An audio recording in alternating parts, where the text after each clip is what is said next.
চাওক, বিধানসভা নিৰ্বাচন মোৰ কাৰণে নতুন আৰু নতুন অভিজ্ঞতা আৰু নতুন চিন্তা। আৰু দুধনৈ বিধানসভা সমষ্টিৰ বাকীৰ সমূহ ভোটাৰ ৰাইজৰ ওচৰলৈকে প্ৰতিখন গাঁৱলৈকে মই যাব কাৰণে ট্ৰাই কৰিছোঁ।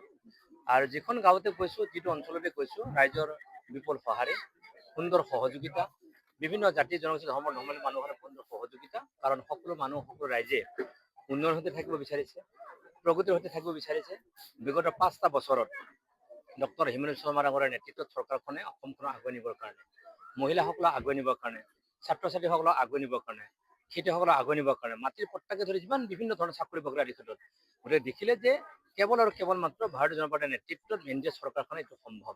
গতিকে সেই চিন্তা, সেই আদৰ্শ ৰাখি ৰাইজে এইবাৰ পূৰ্ণমৰ ছবিত ভোট দিব, এনডিএক ভোট দিব, বিজেপিক ভোট দিব। কাৰণ বিগত 5টা বছৰত যিধৰণে উন্নয়ন নহ'ল, যিধৰণে আমি পিছুৱাই গ'লো দুধনৈ সমষ্টিবাসী ৰাইজ, তাত সকলোৱে গম পাই আছে। আৰু এই সংক্ৰান্তীয় ক্ষেত্ৰত সকলোৱে আমি অৱগত। গতিকে আৰু মোদীজীৰ নেতৃত্বত যি ধৰণৰ কাৰ্যখিনি হৈছে সকলোৱে আমি অৱগত। গতিকে উন্নয়নৰ পথত থাকে আৰু মানে অশান্তি বিচৰা নাই।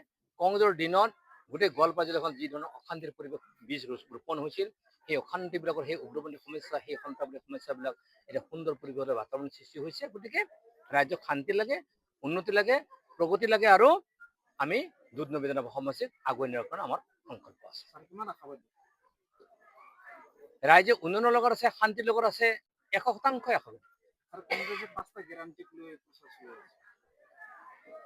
কংগ্ৰেছৰ গেৰাণ্টি মানে কি? কংগ্ৰেছৰ গেৰাণ্টি দিয়াৰ আগতে মোৰ আহ্বান থাকিব কংগ্ৰেছৰ মানুহসকলক যে তেওঁলোকক যি ভাবি মুখ্যমন্ত্ৰী যাক কৈ আছে, তেওঁৰ ল'ৰা ছোৱালী পৰিবাৰক অসমৰ নাগৰিক কৰক, ভাৰতৰ নাগৰিক কৰক, ঘূৰাই আনক, সেইটো গেৰাণ্টি প্ৰথম কাম কৰক।